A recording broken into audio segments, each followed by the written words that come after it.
Hello जाते हैं वक्त। हेलो मेरा प्यार है तुम्हारी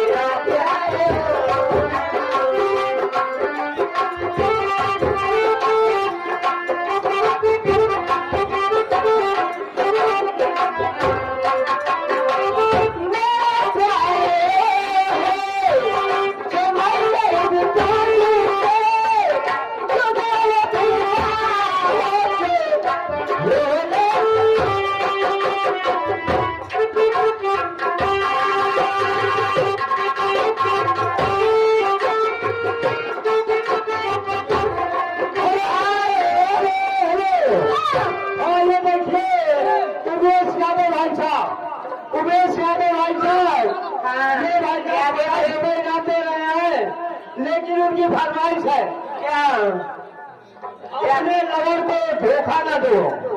खाले सुंदर गुलाबी सुरेश ड्राइवर उनकी तरफ से 10 रुपए का पुरस्कार साहब की तरफ से 10 का पुरस्कार लेकिन कहना है उनके लिए है तुम हो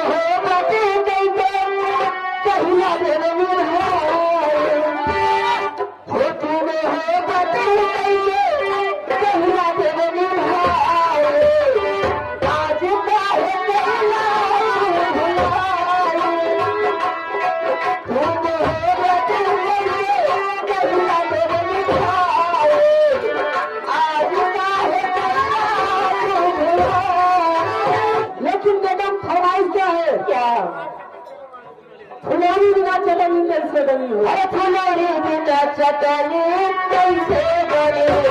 फुलौरी बिना चटनी कैसे बनी? फुलौरी बिना चटनी कैसे बनी? फुलौरी बिना चटनी कैसे?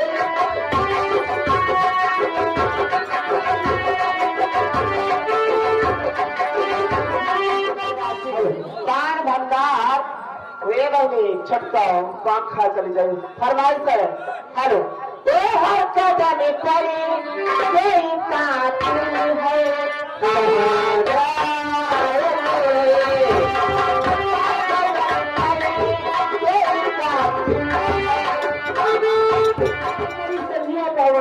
ये हम तो तार करनी है सखी तार करनी है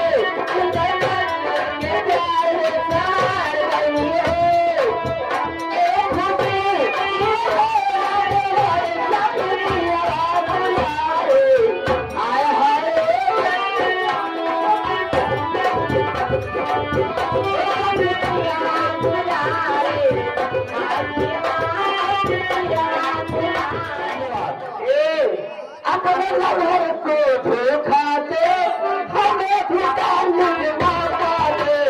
अपने लवर को धोखा दे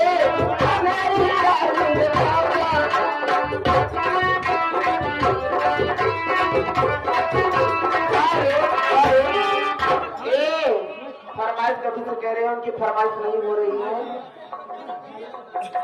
हर कदम पर यही साथी है।